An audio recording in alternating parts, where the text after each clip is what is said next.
우리가 오늘 요한계시록 1장 9절에서 16절까지의 말씀을 가지고 예배는 하나님의 부르심이다. 예배는 하나님의 부르심이다 라는 제목으로 오늘 우리 하나님 말씀을 묵상하도록 하겠습니다. 여러분, 하버드 대학교의 유명한 심리학자 교수 댄 길버트라는 교수가 있습니다. 이 댄 길버트라고 하는 이 사람이 무엇을 연구한 사람이냐면, 로또 1등 당첨되면 사람이 얼마 동안 행복할까? 여러분, 로또 1등 당첨된 사람 손 들어보세요. 아무도 없어요? 아유, 다행입니다. 겸손하게 만들어주시는 은혜. 그래도 저도 당첨되면 좋을 것 같습니다. 여러분, 로또 당첨 1등 되면 얼마나 행복할까? 여러분, 이것을 연구했던 사람이 이 댄 길버트라는 교수입니다.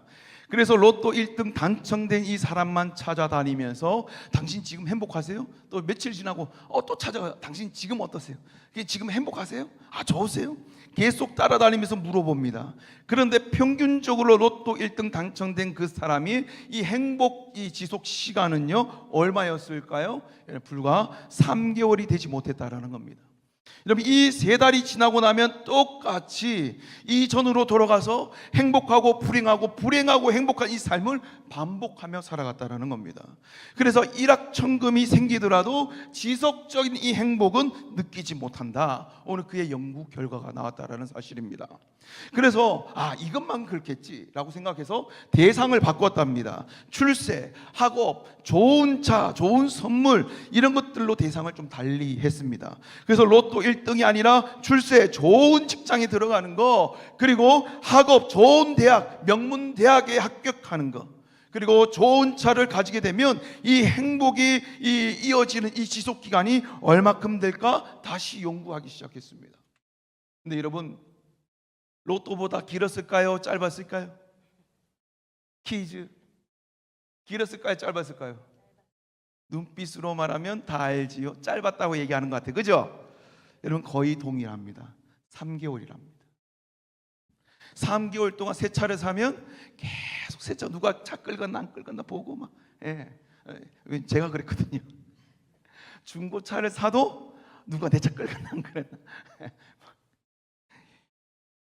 여러분, 그런데 결과는요, 이 행복지사의 이 시간이 여러분 진짜 3달이 가지 못했다라는 겁니다. 그래서 이러한 것을 학문적으로 무엇이라고 표현을 하냐면 쾌락의 쳇바퀴라고 말합니다. 역시나 더 잘 사고 더 많은 재물과 더 높은 지위를 가지고 있음에도 불구하고 더 행복할 것 같은데 결국에는 다람쥐 쳇바퀴와 다르지 않는, 더 행복하지 않은 이전과의 삶과 차이가 없다는 연구 결과가 여러분 지금 나왔다라는 겁니다. 그런데 여러분, 정말 놀라운 사건이 뭐냐? 오늘 성경을 우리가 보게 되면 반복되는 이 반대되는 이 행복의 개념이 나오고 있다는 겁니다. 바로 시편 84편 10절에 보게 되면 여러분 말씀하고 있는데요, 시편 84편 10절에 보게 되면 행복을 느끼는 우리에 대해서 다르게 말하고 있습니다. 어떻게 하고 있는지 우리 함께 읽어보겠습니다. 시작. 주의 궁정에서의 한 날이 다른 곳에서의 첫날보다 나은즉 악인의 장막에 사는 것보다 내 하나님의 성전 문지기로 있는 것이 좋사오니. 여러분, 이것이 누구의 고백입니까? 누구의 고백인 것 같아요? 너무 아름답죠? 충분히 묵상이 잘 된 것 같죠? 멋있죠? 이 누구냐면 당연히 여러분 다윗입니다. 솔로몬보다요, 여러분 다윗이 더 멋있는 시를 많이 지었습니다. 여러분, 다윗이요 이렇게 고백하는 거예요. 여러분, 주의 궁전에서 한 날이 다른 곳의 첫날보다 나은즉 악인의 장막에 사는 것보다 내가 하나님의 성전 문지기로 사는 것이 좋사오니.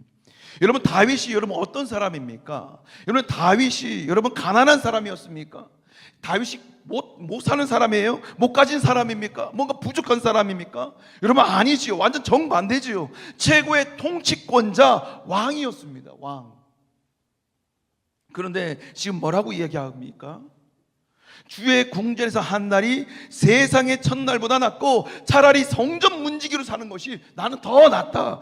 그렇게 말하는 겁니다. 하나님이 사랑하는 예배자 여러분, 이것이 무슨 말입니까?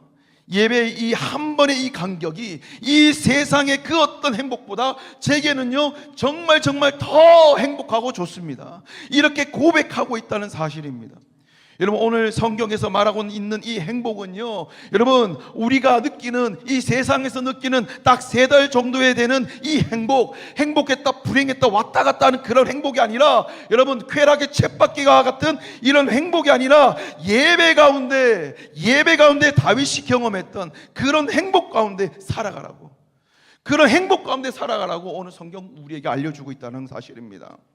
그래서 오늘 우리가 읽은 이 본문의 이 말씀에서 우리가 행복을 느끼는 그것이 무엇이냐면 바로 예배가 있다라는 거예요. 그래서 우리가 드리는 이 예배, 여러분 이 예배의 가치, 이 예배의 핵심, 그것이 무엇입니까? 바로 하나님의 부르심이다. 하나님 안에 있는 그런 삶이 바로 뭐예요? 여러분 그 가치, 그 핵심이라는 겁니다. 그래서 오늘 우리가 드리는 이 예배는 바로 하나님의 부르심이다라고 하는 것을 우리가 잊지 말고 여러분 기억하시길 바랍니다. 그래서 우리의 마음판에 새기고 우리 머릿속으로 날마다 떠올리면서 묵상해야 되는 것입니다. 맞아, 하나님이 지금 나를 이곳 가운데 부르셨어. 그래서 내가 지금 여기 있는 거야 라고 고백하는 예배가 오늘 우리들 가운데 여러분 일어나야 되는 거예요. 지금 오늘 이 시간에도 우리들 마음 가운데, 맞아, 오늘 하나님이 나를 이곳 가운데 부르셨어. 그래서 오늘 이곳 가운데서 예배하게 하셨어. 오늘 이걸 우리가 기억해야 된다는 사실입니다. 그래서 여러분 좀 다 같이 좀 따라했으면 좋겠습니다. 예배는 하나님의 부르심이다. 하나님의 부르심이다. 예배는 하나님의 부르심이다. 예배는 하나님의 부르심이다. 그래요, 여러분. 오늘 우리가 이 예배의 자리에 나오는 것은 아무 의미 없는 습관적으로 나오는 것이 아니라 하나님의 부르심에 우리가 순종했기 때문에 오늘 이 자리가 있을 줄 믿습니다. 여러분, 하나님이 찾으신 예배자 여러분, 그럼 오늘 이 본문은 어떤 내용입니까? 오늘 우리가 함께 읽었던 이 본문은 어떤 내용입니까? 여러분, 사도 요한이라는 자가요, 나이가 많이 들어서 이제 죽기 직전이 되었고, 다른 모든 예수님의 제자들은 어떻게 됐어요? 다 여러분 순교했던 그 상황 가운데 있다는 말입니다. 그런데 요한이 홀로 남아서 반모라고 하는 그 섬에 유배되어 있는 그 상황 가운데 어느 날 주님의 날이 내게 임했다라는 겁니다. 주님의 음성이 내 안에 나타났다고 이야기합니다. 우리 다 같이 10절 말씀 우리 함께 읽어보겠습니다. 시작. 주의 날에 내가 성령에 감동하여 내 뒤에서 나는 나팔 소리 같은 큰 음성이 들으니. 여러분 지금 뭐라고 이야기하고 있어요? 주의 날에 내가 성령에 감동하여 내 뒤에서 들리는 나팔 소리 같은 큰 음성이 들렸는데, 큰 음성이 들렸대요. 주의 날에 성령의 감동으로 기도하고 있던 사도 요한에게 여러분 작은 소리도 아니고 나팔 소리같이 귀가 찢어질 만큼 너무나도 큰 소리로 지금 들었다고 요한은 증언하고 있어요. 여러분 이게 무슨 말입니까? 요한이요 확실히 들었다는 거예요. 어설프게 들은 게 아니에요. 세미한 소리 들은 것이 아니에요. 뭐라고 이야기하고 있어요? 나 확실히 들었어. 너 잘 들어. 나 확실히 들었다. 여러분 이게 중요한 겁니다. 여러분 예배는요, 내가 나가고 싶어서, 내가 할 것이 없어서, 내가 심심해서, 내가 결단해서 예배 나오는 것이 아닙니다. 예배는요, 하나님이 어떤 방법이든 어떤 루트든 어떤 마음으로 오늘 이 자리에 왔든 우리가 지금 이 자리에 있는 것은요, 여러분 하나님의 콜링이 있었다라는 겁니다. 하나님의 부르심이 있었기 때문에 오늘 지금 이 자리에 여러분 우리가 앉아 있다는 사실이에요. 여러분 다 같이 저를 한 번 더 따라 하실까요? 예배는 하나님의 부르심이 있기 때문에 가능하다. 가능하다. 다시 한 번 더. 예배는 하나님의 부르심이 있기 때문에 가능하다. 할렐루야. 아멘. 믿으십니까? 아멘. 그래요, 여러분 예배는 하나님의 부르심이, 하나님이 나를 부르셨기 때문에 가능하다는 사실을 여러분 우리가 기억해야 돼요. 내 뒤에서 예수님이 나를 부르시고 내가 이 예배의 자리에 지킬 수 있도록 주님이 오늘 나를 부르셨기 때문에 오늘 내가 오늘 이 자리에서 예배할 수 있는 거예요. 여러분 히브리어로 카할이라고 하는 단어가 있어요. 이 카할이라고 하는 단어는 교회라고 많이 해석을 하는데, 근데 교회 말고도 또 하나 해석되는 것이 무엇이냐면 부르심을 입은 공동체를 카할이라고 이야기하는 것입니다. 그래서 이 세상의 모든 사람들 중에 특별히 지명하여 부르신 공동체, 그것이 바로 카할이고 그것이 바로 교회인 줄 믿습니다. 그렇다면 여러분 특별하게 지명하여 부르셔서 오늘 이곳에 모인 공동체, 이 공동체가 할 수 있는 게 뭐가 있겠습니까? 바로 여러분 예배라는 거예요. 바로 우리가 온전한 예배라는 겁니다. 하나님이 기뻐하시는 내 온 힘과 정성을 다하여 드릴 수 있는 예배, 바로 그 예배라는 거예요. 그래서 저와 여러분들이 오늘 이 예배의 본질, 이 예배에 대한 깨달음이 여러분 있어야 된다는 사실입니다. 예배는요 그냥 우리가 앉아있고 그냥 위안받으려고 위로받으려고 심심해서 여기 앉아있는 것이 아니라 모든 이 세상 모든 사람들 중에 특별히 구별되어서 하나님이 나를 지명하여 부르셨기 때문에 내가 유일하게 할 수 있는 것, 바로 예배라는 것입니다. 여러분 이거 나만 누리는 특권 아닙니까? 여러분 이거 우리만 누리는 특권 아닙니까? 그래서 우리가 이 예배를 드릴 때요 여러분 꼭 두 가지 자세가 좀 필요합니다. 여러분 첫 번째는 무엇이냐면 여러분 하나님 앞에 감사함으로 드려야 된다는 거예요. 감사함으로. 우리가 하나님 앞에 예배 드릴 때에 하나님 앞에 온전한 감사로 하나님 앞에 나아가야 된다는 겁니다. 하나님께서 특별하게 지명하셔서 나를 부르신 그것 가운데 내 실수와 내 상황과 내가 얼마큼 잘났는가, 내가 얼마큼 잘 못하는가, 이게 중요한 것이 아니라 내가 지명하여 부른 네가 예배 드린 것이 나는 너무너무 좋다. 오늘 그렇게 말씀하시는 주님이 오늘 우리 가운데, 우리 기껏 가운데 여러분 말씀하고 있다는 겁니다. 여러분 제게는요 두 딸이 있습니다. 하나는 중학교 1학년이고 지금 초등학교 5학년인데 근데 이 아이들이요 유치원 다닐 때예요. 어릴 때예요. 근데 이 아이들이요 아주 작은 선물을 주더라도 굉장히 좋아하면서 아빠 최고, 아버지 최고 막 그랬단 말이에요. 제가 뭐 줬을 것 같아요? 유치원 때는요 사탕 하나, 주파주스 하나 사주는 게 여러분 이 아이들한테는요 최고의 선물이었습니다. 돈은 얼마 안 들었지만 이 아이들에게는요 너무너무 좋은 선물이었다고요. 최고의 선물이었다고요. 제가 돈 주면 이 아이들이 이거 뭐 사 먹을 수 알겠습니까? 안 그렇지요. 근데 제가 이 아이들에게 사탕 하나 사주니까 아버지 최고 하면서 뽀뽀 세례를 날리고 포옹세가 막 이루어집니다. 그리고 자신에게서 최고의 인정의 표현을 하는 이 감사를 이야기합니다. 물론 여러분 지금은 좀 커가지고 그렇게까지는 하지는 않지만 별반 차이는 없습니다. 어떤 이 아이들이 원하는 거 제가 항상 해주면 아버지 최고래요. 최고예요. 맛있는 음식을 하나 해주더라도 아버지 최고래요. 진짜 아버지 맛있대요.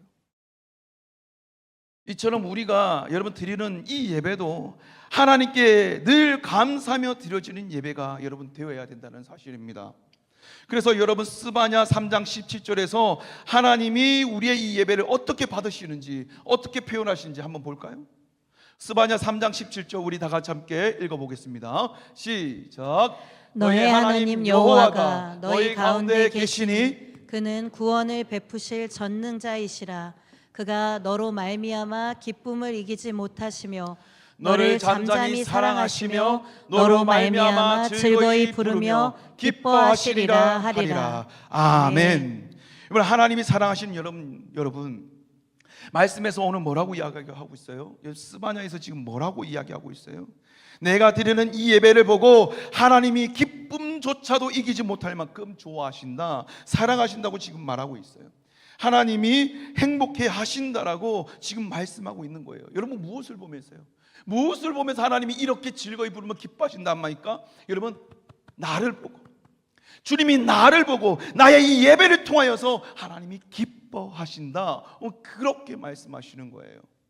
그래서 오늘 우리가 드리는 이 예배가 특별히 하나님께 감사함으로 드릴 수 있는 예배가 되기를 우리 간절히 축복합니다. 여러분 두 번째로 우리가 하나님 앞에 나갈 때 두 번째 자세는 뭐가 있느냐면 예배는 순종함으로 드려야 된다는 겁니다. 예배는 순종함으로 하나님 앞에 드려야 된다. 여러분 하나님이 우리를 예배자로 부르셨어요. 그런데 하나님이 우리를 예배자로 부르신 이유가 여러분 무엇일까요? 하나님 영광 받으세요 박수 짝짝짝 치고 그렇게 끝나면 여러분 답니까? 아니라는 겁니다. 하나님 영광 받으시고 하나님의 이름을 높이 올려드리는 것, 이거 예배의 1차적으로 맞습니다. 그러나 이것보다도 더더욱더 중요한 것이 있어요. 여러분 그것이 무엇이냐면 다 같이 따라합니다. 예배는 나를 하나님을 닮게 한다. 하나님을 닮게 한다. 다시 한 번 더. 예배는 나를 나를 하나님을 닮게 한다. 하나님을 닮게 한다. 그래요. 여러분 예배는 내가 하나님을 닮게 한다는 것입니다. 여러분 성경은요 내가 지금 무엇을 예배하는지가 분명하게 드러나고 있습니다. 무엇을 통해서요? 내가 무엇을 좋아하고 있는지, 내가 무엇을 바라보고 있는지에 따라서 달라진다고 말합니다. 그래서 내가 지금 예배하는 것을 보게 되면 그것을 닮아간다는 거예요. 내가 돈을 예배합니다. 내가 출세를 예배해요. 그리고 내가 자녀의 잘 되는 것을 내가 원하고 내 자녀가 좋은 대학교 들어간 것을 예배해요. 그러면 그 사람은 그렇게 바라보고 그것을 예배하고 그것을 닮아간다는 겁니다. 그래서 그것은 결국 내 우상이 되고 나를 장악할 수밖에 없다라는 겁니다. 여러분, 헬라어로 하마트리아라고 하는 단어가 있어요. 이 하마트리아라고 하는 이 단어가 무엇이냐면 죄라고 하는 겁니다. 이 죄가 무슨 뜻이냐? 우리 한국어로 번역해 보니까 관역에서 벗어나다라는 말입니다. 여러분, 화살이요, 관역을 해서 날아가야 되지 관역이 아니라 다른 곳으로 벗어나면 이게 옳게 날아가는 겁니까? 잘못된 것이죠. 오늘 하나님을 향하여 우리가 초점이 나아가야 되는데, 우리가 하나님만 바라보며 예배 드려야 되는데, 오늘 그러지 못하고 내가 다른 것을 바라보고 하나님보다 다른 것을 더 중요하게 생각하고 그것을 예배하고 있다면 그게 뭐라고 이야기하는 겁니까? 여러분, 죄다. 오늘 그렇게 말씀하고 있는 겁니다. 그래서 내가 좋아하는 것, 내가 하고 싶은 것을 보면 내가 우선순위가 무엇인지, 내가 무엇을 지금 예배하고 있는지, 내가 어떤 것을 바라보고 있는지 오늘 알고 있는 거예요. 내가 죄를 짓고 있는지 짓고 있지 않는지 우리가 어떻게 알려면, 내가 오늘 이 시간에 예배를 선택하지 아니하고 말씀을 선택하지 아니하고 찬양을 선택하지 아니하고 기도를 선택하지 않는다면, 여러분, 우리는 뭐예요? 하나님의 그 초점에서 벗어나고 있다는 겁니다. 여러분, 그래서 출애굽기를 보게 되면 출애굽한 이 이스라엘 백성들이요, 시내산에 머물게 되는데, 모세가 산 꼭대기에서 하나님을 만나러 올라간 지 한참 지나니까 이제 이 이스라엘 백성들이요, 마음이 막 흔들리기 시작합니다. 그리고 그들이 무엇을 만듭니까? 여러분, 금송아지를 만들지 않습니까? 여러분, 금송아지를 만들면서 이것이 하나님이다, 이게 진짜 하나님이다, 이것이 우리의 출애굽, 우리 애굽에서 구출해낸 하나님이다, 그렇게 우상 숭배가 시작되기 시작합니다. 그런데 여러분, 참 신기한 게 무엇이냐면, 이스라엘 백성들이요, 이 금송아지를 숭배하고 난 뒤부터 그들에게 나타난 특징이 있는데, 그 특징이 뭐냐면 송아지처럼 하나님 앞에 고집 부리는 백성으로 변하기 시작했다는 거예요. 그래서 여러분, 지금 우리가 무엇을 예배하는가, 내가 무엇을 닮아가는가라고 이야기하는 것입니다. 그래서 지금 하나님이 우리를 부르셨습니다. 그게 뭡니까? 하나님이 오늘 지금 나를 부르셨다는 거예요. 그게 뭐예요? 내가 하나님 닮기를 원하신다는 거예요. 오늘 하나님이 이 시간에 여러분을 부르셨어요? 예배자를 부르셨어요? 오늘 하나님이, 야, 너 나 닮기를 원해. 너 나 닮기를 원해. 예배는요, 나를 하나님 닮게 하고요, 내가 있는 곳곳마다 하나님의 통치가, 하나님의 다스림이, 하나님이 주시는 복이 오늘 그곳 가운데 임하게 되는 거, 여러분, 그것이 오늘 우리가 드리고 있는 예배라는 것입니다. 하나님이 사랑하시는 여러분, 우리 한번 생각해 보십시오. 여러분, 영광스럽지 않습니까?